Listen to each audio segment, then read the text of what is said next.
ओम नमः शिवाय। हर हर महादेव।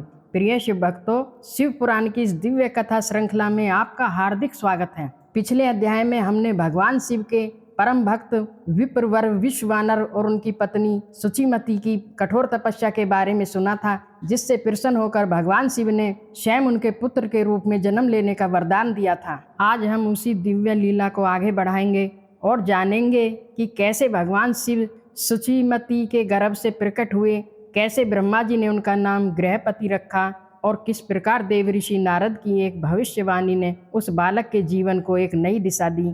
तो चलिए भगवान शिव का स्मरण करते हुए इस अद्भुत कथा का श्रवण करते हैं। नंदीश्वर जी कहते हैं, हे मुनिवर सनत कुमार, भगवान शिव से वरदान पाकर जब ब्राह्मण विश्वानर अपने घर लौटे तो उन्होंने बड़े ही हर्ष और उत्साह के साथ अपनी पत्नी सुचिमती को सारा वृतांत कह सुनाया। अपने पति के मुख से यह सब सुनकर विप्र पत्नी सुचिस्मती को महान आनंद प्राप्त हुआ।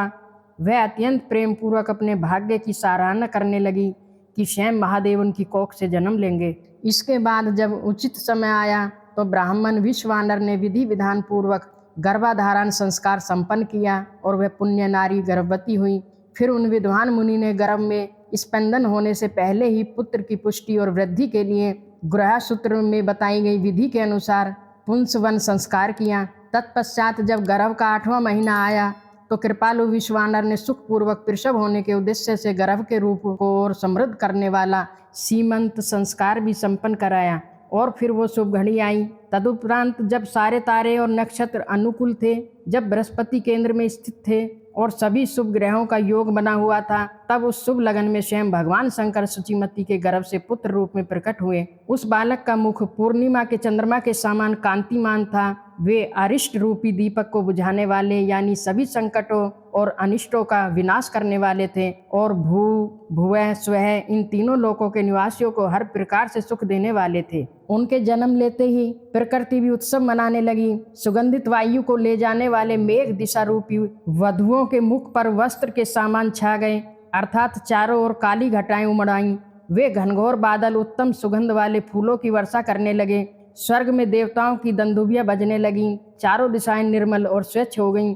नदियों का जल प्राणियों के मन की तरह निर्मल हो गया और सभी प्राणियों की वाणी अत्यंत कल्याणकारी और मधुर हो उठी। इस अद्भुत बालक के दर्शन के लिए संपूर्ण प्रसिद्ध ऋषि मुनि देवता, यक्ष, किन्नर और विद्याधर सभी अपने हाथों में मंगल द्रव्य लेकर वहां पधारे। उस बालक का तेज इतना अलौकिक था कि स्वयं सृष्टि के रचयिता ब्रह्मा जी ने विनम्रता पूर्वक आगे बढ़कर उनका जात कर्म संस्कार किया। ब्रह्मा जी ने बालक के दिव्य रूप और वेदों के ज्ञान का विचार करके यह निश्चय किया कि इस बालक का नाम गृहपति होना चाहिए। फिर 11वें दिन उन्होंने नामकरण की विधि के अनुसार वेद मंत्रों का उच्चारण करते हुए उस बालक का नाम गृहपति रखा। इसके पश्चात सबके पितामह ब्रह्मा जी ने चारों वेदों में कहे गए आशीर्वादात्मक मंत्रों द्वारा बालक को आशीर्वाद दिया और फिर हंस पर बैठकर अपने ब्रह्मलोक को चले गए। भगवान शंकर जो स्वयं ही बालक रूप में थे, उन्होंने भी लौकिक गति का पालन करते हुए उस बालक की उचित रक्षा का विधान किया और फिर अपने वाहन नंदी पर चढ़कर अपने धाम को चले गए। इसी प्रकार श्री हरि विष्णु भी अपने लोक को लौट गए और अन्य सभी देवता और ऋषि मुनि भी उस बालक की प्रशंसा करते हुए अपने अपने स्थान को पधार गए। इसके बाद ब्राह्मण विश्वानर ने समय समय पर बालक के सभी संस्कार संपन्न कराए और उसे वेदों का अध्ययन कराया। जब गृहपति 9 वर्ष के हुए तब माता पिता की सेवा में तत्पर रहने वाले उस तेजस्वी बालक को देखने के लिए देवऋषि नारद वहां पधारे। बालक गृहपति ने अपने माता पिता के साथ देवऋषि नारद को प्रणाम किया। नारद जी ने बालक की हस्तरेखा, जीवा और तालु आदि को बड़े ध्यान से देखा और फिर मुनि विश्वानर से कहा। नारद जी बोले, मुनि विश्वानर, मैं तुम्हारे पुत्र के लक्षणों का वर्णन करता हूँ, तुम आदर पूर्वक सुनो। तुम्हारा यह पुत्र परम भाग्यवान है। इसके सभी अंगों के लक्षण अत्यंत शुभ हैं, किंतु यह सर्वगुण संपन्न सभी शुभ लक्षणों से युक्त और चंद्रमा के समान निर्मल कलाओं से सुशोभित होने पर भी विधाता ही इसकी रक्षा करेंगे। इसलिए तुम हर तरह के उपायों से इस शिशु की रक्षा करना, क्योंकि जब विधाता ही विपरीत हो जाए तो गुण भी दोष बन जाते हैं। मुझे शंका है कि इसके 12वें वर्ष में इस पर बिजली अथवा अग्नि के द्वारा कोई बहुत बड़ा विघ्न आएगा। बस इतना कहकर देव ऋषि नारद जैसे आए थे वैसे ही देवलोक को चले गए। हे सनत कुमार जी, नारद की ये शब्द सुनकर पत्नी सहित विश्वानर को ऐसा लगा जैसे उन पर कोई भयंकर वज्रपात हो गया हो। वे हाय, मैं तो मारा गया, ऐसा कहकर अपनी छाती पीटने लगे और पुत्र के शोक से व्याकुल होकर गहरी मूर्छा में चले गए। उधर सुचीमती भी दुख से पीड़ित हो ऊंचे स्वर में हाहाकार करती हुई डांडे मारकर रोने लगी। उनकी सारी इंद्रियां अत्यंत व्याकुल हो उठी। वे अपनी पत्नी का आर्तनाद सुनकर विश्वानर भी मूर्छा से जागे और उठकर बैठ गए। वे ऊंचे स्वर में बोलने लगे, ए यह क्या है, क्या हुआ, कहाँ है मेरा गृहपति जो मेरा बाहर विचरने वाला प्राण है, मेरी सारी इंद्रियों का स्वामी है, जो मेरे अंतरात्मा में निवास करता है, वो कहाँ है। तब अपने माता पिता को इस प्रकार अत्यंत शोक में डूबा हुआ देखकर शंकर के अंश से उत्पन्न हुआ वो बालक गृहपति मुस्कुराकर बोला। गृहपति ने कहा, माताजी तथा पिताजी बताइए, इस समय आप लोगों के रोने का क्या कारण है? आप लोग किस लिए इस तरह फूट फूट कर रो रहे हैं? आपको ऐसा कौन सा भय सता रहा है? यदि मैं आपकी चरण धूलि से अपने शरीर की रक्षा कर लूं, तो मुझ पर तो काल भी अपना प्रभाव नहीं डाल सकता। फिर इस तुच्छ, चंचल और अल्प बल वाली मृत्यु की तो बात ही क्या है। माता पिताजी, अब आप मेरी प्रतिज्ञा सुनिए। यदि आप लोगों का सच्चा पुत्र हूँ तो ऐसा प्रयत्न करूँगा जिससे मृत्यु भी मुझसे भयभीत हो जाएगी। मैं सत्पुरुषों को सब कुछ दे देने वाले सर्वज्ञ भगवान मृत्युंजय की भली भांति आराधना करके महाकाल को भी जीत लूँगा। यह मैं आप लोगों से बिल्कुल सत्य कह रहा हूँ। नंदीश्वर जी कहते हैं, हे मुने, शोक से संतप्त हो रहे उन ब्राह्मण दंपत्ति ने जब गृहपति के ऐसे वचन सुने जो अकाल में हुई अमृत की वर्षा के समान थे, तो उनका सारा संताप दूर हो गया और वे कहने लगे, बेटा तू उन भगवान शिव की शरण में जा, जो ब्रह्मा आदि के भी करता है, जो मेघ वाहन है, जो अपनी महिमा से कभी चुस्त नहीं होते और जो इस पूरे विश्व का रक्षा मणि है। नंदीश्वर जी आगे कहते हैं, हे मुनिवर, अपने माता पिता की आज्ञा पाकर बालक गृहपति ने उनके चरणों में प्रणाम किया। फिर उनकी प्रदक्षिणा करके और उन्हें अनेक प्रकार से आश्वासन देकर वे वहां से चल पड़े। वे उस काशीपुर में जा पहुँचे जो ब्रह्मा और नारायण जैसे देवों के लिए भी दुर्लभ है, जो महाप्रलय के संताप का भी विनाश करने वाली है और जो स्वयं भगवान विश्वनाथ द्वारा सुरक्षित है। वह काशी जो अपने कंठ में हार की तरह पड़ी हुई गंगा से सुशोभित है और विचित्र गुणों वाली हर पत्नी माँ गिरिजा से विभूषित है। वहां पहुंचकर वे विप्रवर सबसे पहले मणिकर्णिका घाट पर गए। वहां उन्होंने विधि पूर्वक स्नान किया और फिर भगवान विश्वनाथ के दर्शन किए। बुद्धिमान गृहपति ने परमानंद में मगन होकर तीनों लोकों के प्राणियों की प्राण रक्षा करने वाले भगवान शिव को प्रणाम किया। उस समय उनके हाथ जुड़े हुए थे और सिर झुका हुआ था। वे बार बार उस शिवलिंग की ओर देखकर मन ही मन अत्यंत हर्षित हो रहे थे और सोच रहे थे कि यह लिंग तो निसंदेह साक्षात आनंद का स्रोत ही है। वे कहने लगे,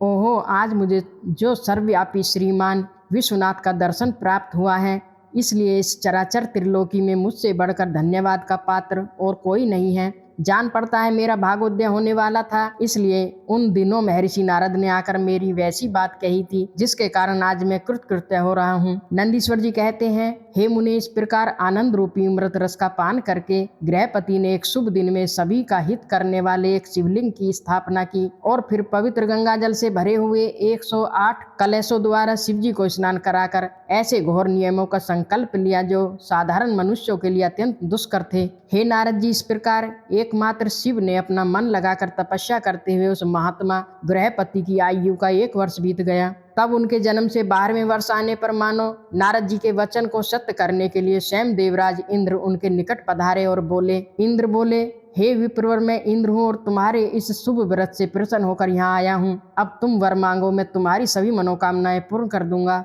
तो गृहपति ने कहा, हे मघवन, मैं जानता हूँ कि आप वृषधारी इंद्र हैं, परंतु हे वृत शस्त्रों में आपसे कोई वरदान नहीं मांगना चाहता। मेरे वरदायक तो केवल भगवान शंकर ही होंगे। इंद्र बोले, अरे बालक, शंकर मुझसे भिन्न थोड़े ही हैं, मैं देवराज हूँ, अतः तुम अपनी मूर्खता छोड़कर वर मांग लो, देर मत करो। गृहपति ने कहा, हे पाक शासन, आप तो वही हैं जिन्होंने अहिल्या का सती तत्व नष्ट किया था।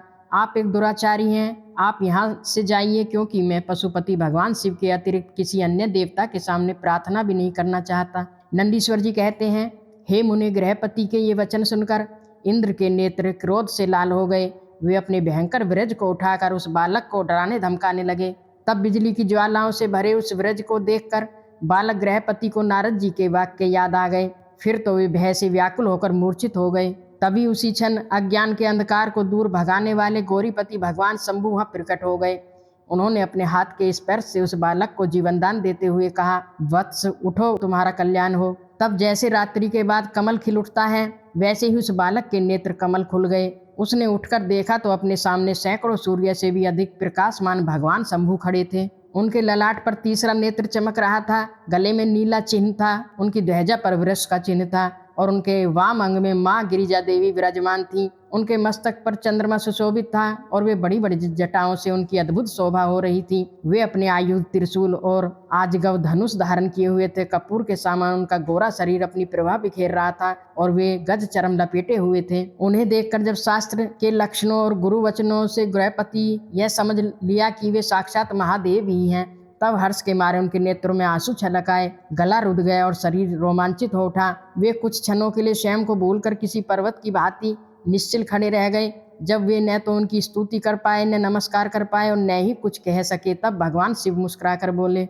भगवान शिव ने कहा, गृहपति जान पड़ता है तुम वृषधारी इंद्र से डर गए हो। वत्स, तुम भयभीत मत हो, जब क्योंकि मेरे भक्त पर इंद्र और वृक्ष की तो क्या कहे, यमराज भी अपना प्रभाव नहीं डाल सकते। यह तो मैंने तुम्हारी परीक्षा ली है और मैंने ही इंद्र का रूप धारण करके तुम्हें डराया था। हे भद्रम, मैं तुम्हें वर देता हूँ, आज से तुम अग्निपद के भागी होगे, तुम समस्त देवताओं के लिए वरदाता बनोगे। हे अग्नि, तुम समस्त प्राणियों के अंदर जठार अग्नि यानी पाचन अग्नि के रूप में विचरण करोगे। तुम्हें दिग्पाल के रूप में धर्मराज, यम और इंद्र के मध्य का राज्य प्राप्त होगा। तुम्हारे द्वारा स्थापित यह शिवलिंग तुम्हारे नाम पर अग्निश्वर नाम से प्रसिद्ध होगा और ये सब प्रकार के तेजों की वृद्धि करने वाला होगा। जो लोग इस अग्निश्वर लिंग के भक्त होंगे उन्हें कभी बिजली और अग्नि का भय नहीं रहेगा। उन्हें अग्निमांद नामक रोग यानी अपच नहीं होगा और न ही कभी उनकी अकाल मृत्यु होगी। काशीपुरी में स्थित ये सभी समृद्धियों को प्रदान करने वाले इस अग्निश्वर की भली भांति पूजा करने वाले भक्त यदि प्रारब्ध के वश किसी अन्य स्थान से भी मृत्यु को प्राप्त होगा तो भी वह वही लोक यानी अग्निलोक में प्रतिष्ठित होगा।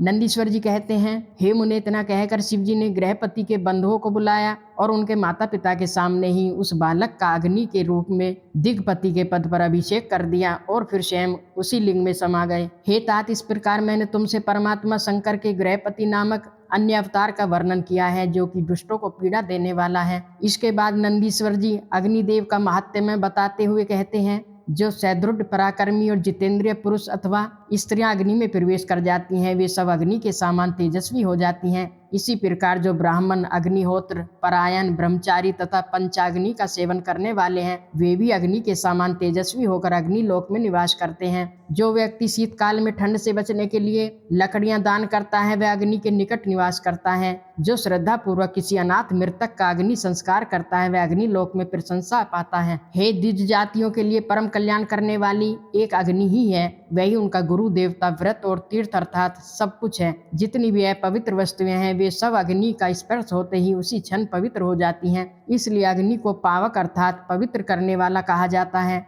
यह अग्नि भगवान शंभु की प्रत्यक्ष तेजोमयी मूर्ति है जो सृष्टि की रचना, पालन और संहार करने वाली है। अग्नि के बिना भला कौन सी वस्तु दिखाई दे सकती है। अग्नि में भक्षण किए हुए धूप, दीप, नैवेद्य, दूध, दही, घी आदि का सेवन ही देवगण स्वर्ग में करते हैं। प्रिय शिव भक्तों, तो इस तरह हमने जाना कि कैसे एक 9 वर्ष के बालक ने अपनी दृढ़ भक्ति और निश्चय से स्वयं मृत्यु पर विजय प्राप्त की और भगवान शिव की कृपा से देवताओं में पूजनीय अग्निदेव का पद प्राप्त किया। यह कथा हमें सिखाती है कि यदि भक्ति सच्ची है तो भगवान अपने भक्त की रक्षा के लिए स्वयं प्रकट होते हैं और कोई भी संकट उसे छू नहीं सकता। अगले अध्याय में हम भगवान शिव की एक और अद्भुत लीला का श्रवण करेंगे। तब तक के लिए भगवान शिव का ध्यान करें और उनके नाम का जाप करते रहें। हर हर महादेव। ओम नमः शिवाय।